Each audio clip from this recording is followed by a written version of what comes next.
Tuloy-tuloy na ang biyahe ng mga non-aircon bus at UV Express mula Iriga City patungo sa Naga City.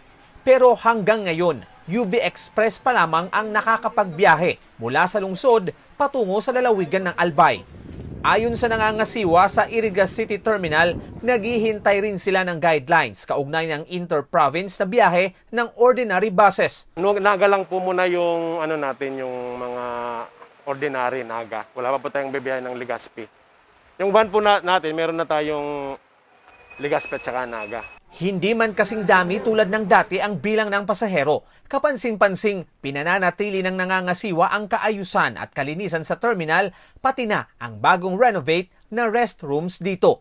Ipinatutupad ang health safety protocols laban sa COVID-19. Ang General Services Office ng lungsod, lingguhan kung magsagawa ng disinfection activity sa City Terminal. In charge ng disinfection, yung sa GSO, almost weekly nag-ano sila dito, nag-disinfect. Minsan naman kung pwede, nag-request kami dyan sa nag-disinfect sa labas.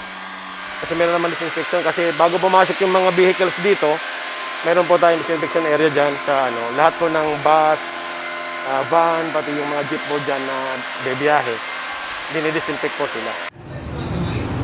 Ang Local Economic and Investment Promotion Office naman patuloy sa pag-iikot sa iba't ibang establishmento sa lungsod para mamahagi ng social distancing stickers tulad ng ininikit sa City Terminal. Katuwang nila rito ang CDRRMO at City Electrician's Office. Noong mga nakaraang buwan, iprinayoridad nila ang Central Business District dahil dito nagaganap ang maraming transaksyon ng mga tao. Minsan po naikot kami ng 3 times a day.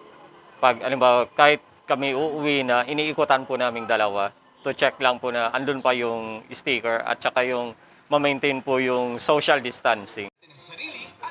Isa ang one-stop shop supermarket na ito sa nabigyan ng free social distancing stickers. Madalas na nagkakaroon ng mahabang pila rito dahil pinananatili nilang nasa 40 hanggang 50 mamimili lamang ang nasa loob para may physical distancing pa rin. Sinabi na rin ng pamunuan ng supermarket na handa na sila sa pagpapatupad ng digital contact tracing app ng LGU na iContact. Ready na po tayo, sir.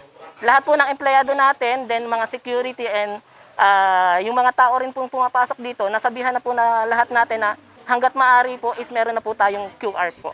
Nagpapagawa po kami ng bagong layout and yung plano po namin with the CDRRMO is yung pintura na po, paint para mas matagal po siya kahit ma-expose siya sa araw, mabilad siya, maulanan, hindi po siya basta-basta matatanggal. And with coordination and collaboration naman po yun with the City Architect's Office headed by Architect Alvaro. Pero habang wala pa ang bagong layout, hiling nila na ingatan ang mga sticker at sundin ang paalala rito. 6 feet o mahigit 1 metro na dumistansya sa mga tao sa paligid.